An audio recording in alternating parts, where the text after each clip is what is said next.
আসসালামু আলাইকুম দর্শক, আজকে শসা হারভেস্ট করার একটি ভিডিও নিয়ে আসলাম আপনাদের মাঝে। দর্শক, আপনারা দেখতে পারতেছেন আমি শসা হারভেস্ট করতেছি। শসাগুলো আমি যখন ছিঁড়তেছি, গাছের থেকে ছিঁড়ে নিতেছি, তখন আমার কাছে খুব আনন্দ লাগতেছে ও খুব একটা আনন্দ উপলব্ধি করতেছি। তো আসলে এটা আপনাদেরকে ভাষায় বোঝানো যাচ্ছে না যে আমি কি আনন্দটা ভোগ করতেছি। এখন আপনারাও যদি এরকম একটি শসা বাগান করেন অথবা শসা একটি দুটি চারা আপনার বাড়িতে আপনি করে থাকেন, তখন আপনি বুঝতে পারবেন একটি শসার ফুল আপনার নজরে আসলে যে আপনার কি আনন্দ লাগবে। আর আপনার যদি শসা হয়ে যায় তাহলে আপনার আরো আনন্দ বেড়ে যাবে। তো শুধু শসার ব্যাপারটাই না, আমি একে একে যে কটা প্রকল্প করেছি, এই কখনো শসা, কখনো লাউ, কখনো মিষ্টি কুমড়া, কখনো মরিচ, কখনো অন্য অন্য সবজি আমি করে থাকি। তো এগুলো আমি করি, আমার মনে খুব ভালো লাগে এবং ভালো লাগার থেকেই আমি এগুলা করতেছি।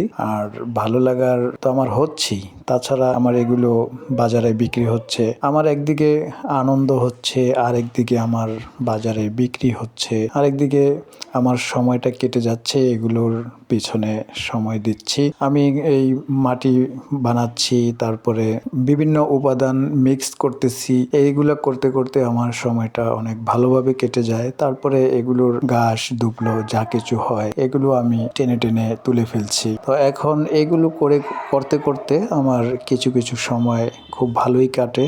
আর এগুলোর সাথে আমার এরকম একটি সম্পর্ক হয়ে গেছে যে এগুলো দেখলে, এগুলো ধরলে, ছিঁড়লে, কাটলে আমার ভালো লাগে, তাই আমি এগুলো করে যাচ্ছি। যাই হোক দর্শক, আপনাদের কেমন লাগতেছে ভিডিওটা? যদি আপনাদের কাছে ভিডিওটা ভালো লাগে তাহলে আপনারা এই ভিডিওটি অন্যকে দেখার জন্য সুযোগ করে দিবেন আপনার একটি শেয়ারের মাধ্যমে।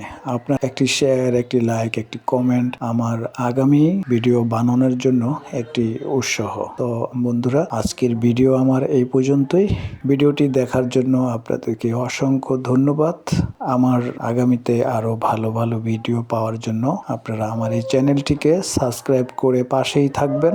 আপনারা যদি চান আপনাদের একটি সবজির বাগান করবেন অথবা একটি শসা চারা করলেন, আপনারা নিজেরা একটি নিরাপদ চারা পেলেন, নিরাপদভাবে একটি সবজি উৎপাদন করলেন, যা আপনারা খেতে পারলেন, আপনাদের একটি নিরাপদ সবজি আপনাদেরই উপকার লাগে। আমরা বাজার থেকে কার কিভাবে সবজি প্রস্তুত করা যা আমরা জানি না, কিন্তু আমরা বাজার থেকে কিনে এনে খাচ্ছি, আমরা হরদম খাচ্ছি, খেতে খেতে আমাদের এক এক সময় এক এক রোগে পাচ্ছে, আর আমরা জানতেছি না যে আমাদের রোগ কি জন্য হচ্ছে। মনে রাখবেন, অতিরিক্ত রাসায়নিক দিয়ে যে ফসলগুলো উৎপাদন হয় সেই ফসলগুলো আমাদের মতো আপনাদের মতো মানুষরাই খেয়ে বিভিন্ন রোগে আক্রান্ত হচ্ছে। আর রাসায়নিকের প্রভাব একটি বিষাক্ত প্রভাব, আর সেই বিষাক্ত প্রভাবটা আপনার আমার উপর দিয়েই যাচ্ছে। তাই আমরা একটি নিরাপদ সবজি খাবো, নিরাপদ খাদ্য খাবো।